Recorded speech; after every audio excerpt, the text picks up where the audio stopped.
Hört die wunderschöne Musik von Peter Doran. Peter, thank you so much for being here and thanks for playing that lovely song. We're going to hear some more later on. But we do want to talk about where you come from, why you're here. And, also für die, die es noch nicht wissen, er ist seit 24 Stunden in Deutschland und das zum allerersten Mal. What is the first impression of Germany that you've had in the last 24 hours?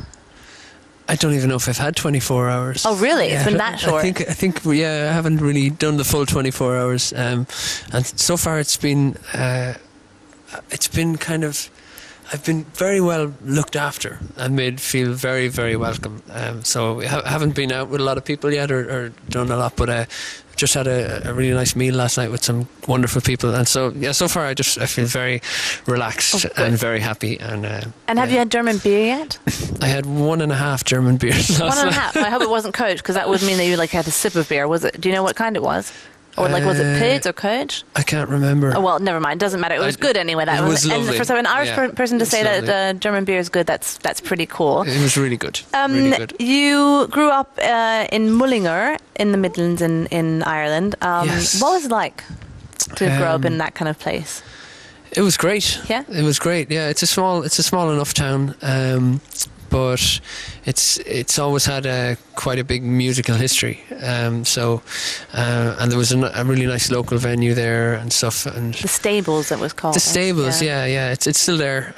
But it kind of had a golden period, around the year 2000 and kind of around that time. So for me, that was really nice because I was getting to see a lot of really good songwriters. But for us Germans, when you think about Irish people living in the Midlands, you kind of had this picture of people kind of prancing along the lawns and singing happy songs and stuff and being really green, but it's not like that at all, is it? I don't know. There's not that much prancing, really. No, very little prancing in the Midlands because you get beat up. You get beat up for prancing through the streets. Yeah, absolutely. We're not completely violent, but a little bit. But when it comes to prancing, it's like just tone down the prancing. I can imagine. Can't you just walk like normal people? So no, it's a nice town. Nice town, and it's kind of right in the middle of the country. So it's you're not that far from Dublin, or you're not that far from Galway or whatever. So it's not in the middle of nowhere anyway. No. It's a booming metropolis. Ja, er ist in Mullingar aufgewachsen in den Midlands in Irland, nicht weit entfernt von Dublin, und das war einfach eine schöne Zeit. Es war eben nicht so, wie wir das uns vielleicht vorstellen, wie man das als Werbung kennt mit irgendwelchen lustigen Leuten in Grün, sondern das ist ganz normal da, und da gibt es eine Location, die hieß The Stables, gibt es auch immer noch, aber damals waren halt sehr coole Bands da. And one has to say that you started off playing rock. And then you saw a couple of people play in the Stables and decided, I think I'm going to be more of a singer-songwriter. Do you remember what happened in your head or in your heart when you heard them play? I just went... I'd spent 4 or 5 years just playing electric guitar. So that was the only thing I kind of really cared about, and I wanted to be an electric guitar player. So I was big into people like Joe Satriani, who I was a big fan of, and Steve Vai, and all these kind of people, and that was it. That was the obsession.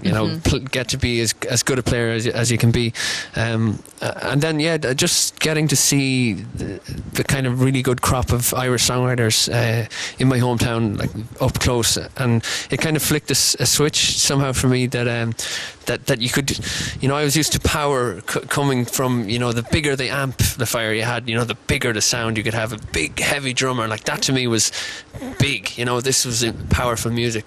And then I was seeing these guys with just a piece of wood and some strings and their voice and just the power of kind of words and lyrics, and it kind of oh my God, that's a whole different. It felt like more powerful, even though it's quieter, it's more powerful. Yeah, and it kind of just I was okay, wow. So I think it was Damien Rice, for example, who you saw on stage, and. I have the feeling when I talk about Irish people singing, you all really have a thing with lyrics, and it's really important that the lyrics are very, very strong. What is the most important thing that you write about in your songs? Is there one thing that kind of goes through all the songs? Is it something that's very biographical, or some stuff that you just kind of experience along the way? For me, it's a mixture. It's a mixture of things.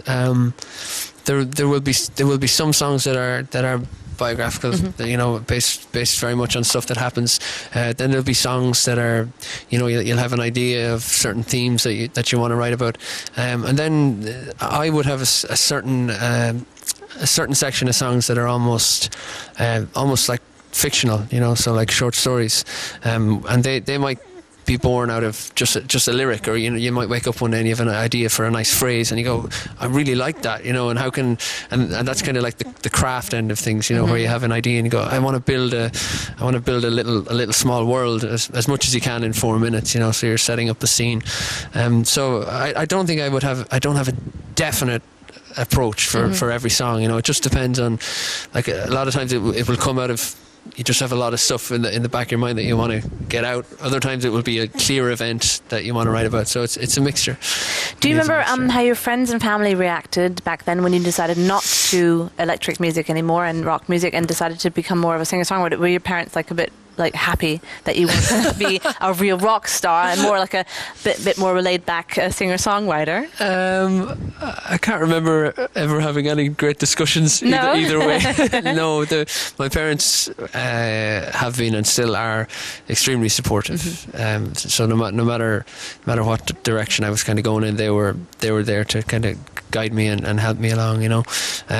Especially my dad. Actually, when I was first starting to play electric guitar, he had a friend who was like an incredible player, and he kind of hooked me up with him. Was like, take him under your wing, and then he was a huge inspiration for the electric guitar kind of playing times. But then even recently, for where I recorded the album, I recorded at another friend of my dad at his house. So no matter what I was kind of doing, they were actually. Well, you just said that it's on the. Where is it? On your website? On our website. I wrote an article. An NRW.tv sieht man nämlich hier in dem Video zu Tag das Fenster von dem Haus, in dem er das Album aufgenommen hat und dann eben auch das Video aufgenommen hat, bei Freunden von seinen Eltern. And you're going to be playing live here again in a couple of minutes. Ich will euch aber natürlich sagen, wo man ihn auch noch live erleben kann hier in NRW. Zum Beispiel am 26.02. in Köln im Café Bo oder am 27.02. im Rosehip Cottage in Neunkirchen-Seelscheid oder am 28.02. im Talschlösschen in Düsseldorf oder im 1.03. im Schnabulanz in Münster. Also es gibt noch sehr viele Möglichkeiten, Peter Doran live zu sehen auf der Bühne, aber ihr müsst dranbleiben, denn in den nächsten Minuten wird er auch bei uns nochmal live spielen von dem Album Outlines. Thank you so much for being here today. It's lovely having you here. We're very happy. Thank you very much. I hope you are as well. And mit den Worten Thank God we're not Jesus. Lange Hintergeschichte, aber das ist ganz wichtig. Gebe ich jetzt ab zum Sport.